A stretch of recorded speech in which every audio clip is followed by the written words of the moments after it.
বাধা দিচ্ছি। দাঁড়িয়ে আছে শ্রীরাম সখা, একটা বেশ লাঠি নিয়ে আর দাঁড়িয়ে আছে। বলে শ্রীরাম, ও শ্রীরাম, একটু আমার দাঁতটা ছেড়ে দে বাবা।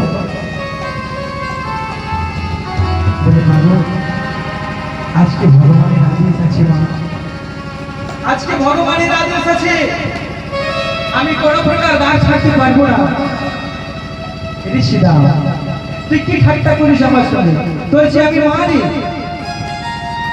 তুই বাবা রক্ষা করছিস সেটা ঠিক, কিন্তু তোর যে আমি মা, এটা কি তুই ভুলে গেছিস? বলে মা থাক আর যেই থাক, আমি বাবার আদেশ পালন করবোই। আজকে বাবা বলে গেছে যে আজকে কাউকে দাঁড় ছাড়িস না, আজকে আমি দাঁড় ছাড়তে পারবো না শ্রীরাম। লক্ষ্মী দেবীর আমার তুত করে একবার রাগটা মেরেছে, তুত করে।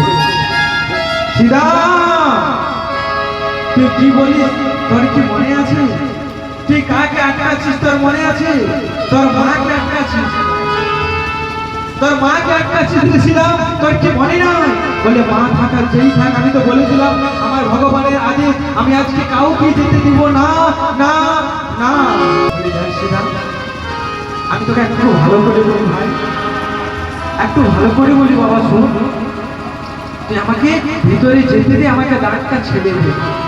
বলে না মা, আমি তোমাকে দাঁড়টা আজকে আজকে ছেড়ে দিতে পারবো না। তুই যদি আরেকবার বলার পরে দাঁড় না ছাড়িস, আমি তোকে অভিসম্পাদ করবো। মাগো, যেই না লক্ষ্মী দেবী আমার অভিসম্পাদের কথা বললে, শ্রীরাম সখা তার কম ছিল না, দু বাহু প্রসার করে জোর হাতে দাঁড়ালেন। মাগো, তুমি আমাকে যাও করো, অভিশাপ করো, যাও করো, আমি আজকে তোমাকে দাঁড়টা ছেড়ে দিতে পারবো না। মা লক্ষ্মী দেবী আমার ক্রোধে ক্রোধান্বিত হয়ে শ্রীরাম সখাকে অভিশাপ করলেন। শ্রীরাম সখা, তোর ব্যবহারে জানা যায় যে তুই অসুর, তোর ব্যবহারে জানা যায় যে তুই রাক্ষস। আমি তোকে অভিশাপ করলি যে তোর অসুর কুলি জন্ম হোক।